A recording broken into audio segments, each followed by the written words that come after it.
As a Richmond and East Bay resident, as environmental justice organizers, as people of color, as people of conscience, we say enough is enough. Why is socialism rising? Richmond Progressive Alliance, they had a different idea of what they wanted to do. Well, they became anti-police, anti-development. I think that if they could ban business, they would do that.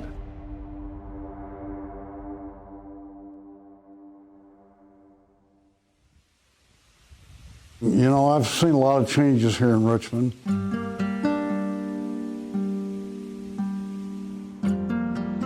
It's not a business-friendly place. It really isn't.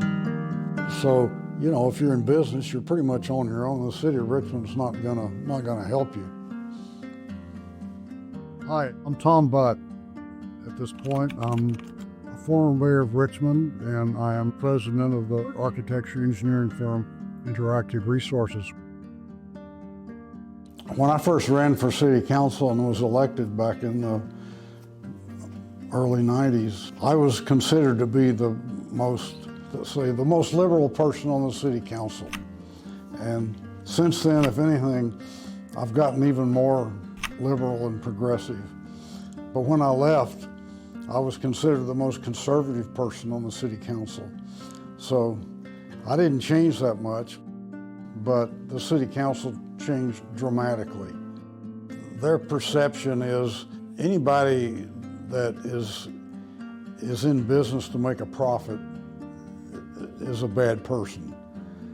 And I think that kind of goes along with their socialistic point of view of things, that business is really bad business, and they don't want it in Richmond.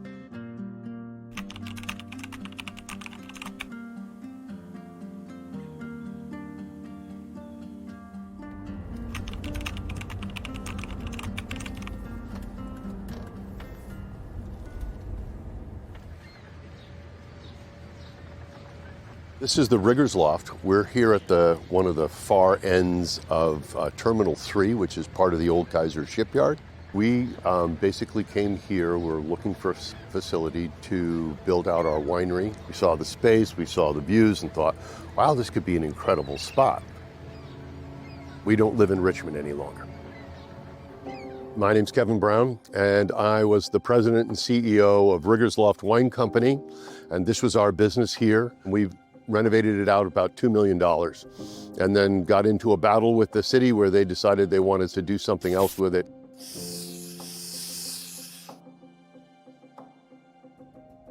The RPA, which is the Richmond Progressive Alliance, they have a lot of aspirations, as many politicians do, on the things that they want to do, but it's where do you get the money to pay for them? We were, in our estimation and the estimation of many other people, a valuable business and kind of a calling card for Richmond. But when the city decided they wanted to change directions, they were just looking for how do we get rid of them. There is somewhere in the vicinity of 20,000 gallons of wine which needed to be maintained because they locked us out and didn't even say, we'd like you to at least come back and take care of the wine or hire somebody else to take care of the wine. That wine now has spoiled. And so now there's a significant loss at cost, just the cost of production, at almost $500,000.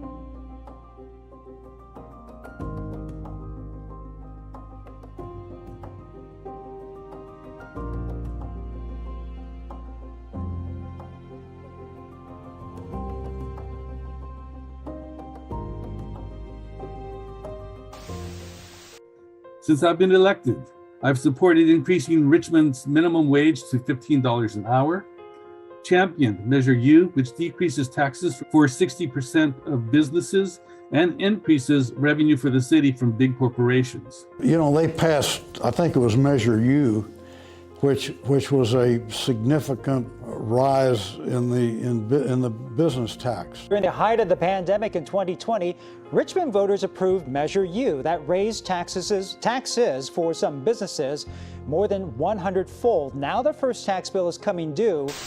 With the city facing a $6 million budget deficit, businesses knew they were probably going to have to pay more in taxes, but no one was expecting the kind of increase they got. the business taxes in Richmond were too low before that.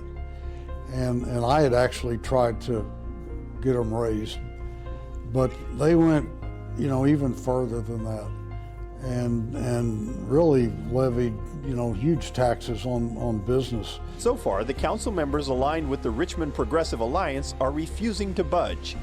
James Lee, the CEO of the Chamber of Commerce, says this is killing business development. They just had no concern for how that would affect the ability to bring new businesses to Richmond, how it would affect the ability of existing businesses to thrive. It wasn't a concern of theirs.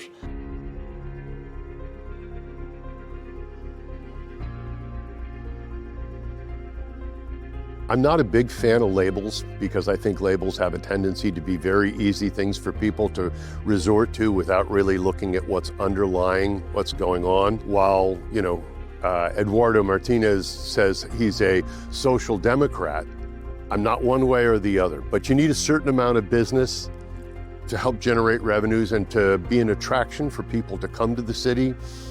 And you also need to have a great quality of life for the citizens.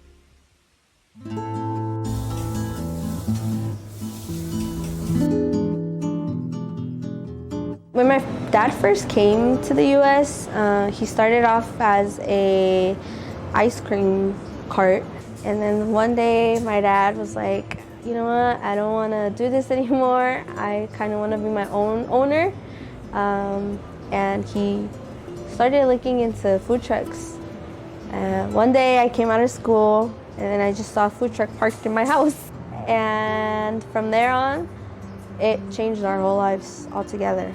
My name is Angeles Ramirez, and this is my family's restaurant, Tacos del Rulas. Slow times just doesn't all affect us, but it also affects our neighbors, our local neighbors. It affects everyone. The city council should actually, pay attention to small businesses because, that's the next generation. We bring in the people from different cities, and they should really, take a look at that and not just keep us like mediocres or just as small. We can really make Richmond a difference if they give us that help.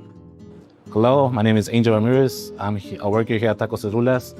I manage social media. I also manage the cash register, POS system. How has it been dealing with City Hall? Like, what do you hear from dealing with the mayor? How is that? Well, the mayor, they always say a lot of stuff, but it never really gets done. Everybody applies for permits, and some of them even pay for the permits, and they never get the acquired permits that they pay for, or they just never simply hear back. Other businesses have just basically stated that there seems to be a lot of promises made without any idea of how they're actually going to fulfill those promises, or if it's even practical to do so. One time me and my dad went to the city hall for a meeting. It was a public meeting, we spoke about it and what was happening, and he said, okay, we'll get you right back in track with the permit. He never even visited us. He never we never heard nothing about us.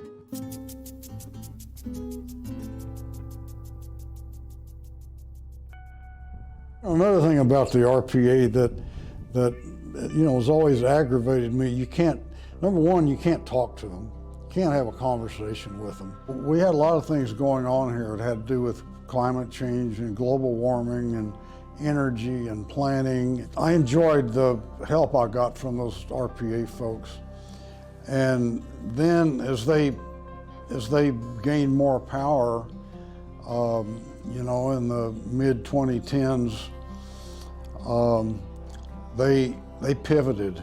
Do you think he's making it harder to own the business here right now? To be honest, yes, but then I also see new businesses coming up. So he's in the middle maybe. I see a new business in 23rd, but other than that, I don't see other positives or new things happening in the city. It's just the same old stuff. They have a vision, an ideology, and it's full speed ahead. That's what they're going to do. We really enjoyed our time here. We loved the people of Richmond and what was going on here. It's a shame that it worked out the way that it did. The net result is this is going to end up costing the city and the taxpayers of Richmond even more money. And there is no resolution to what is going to happen to this facility now.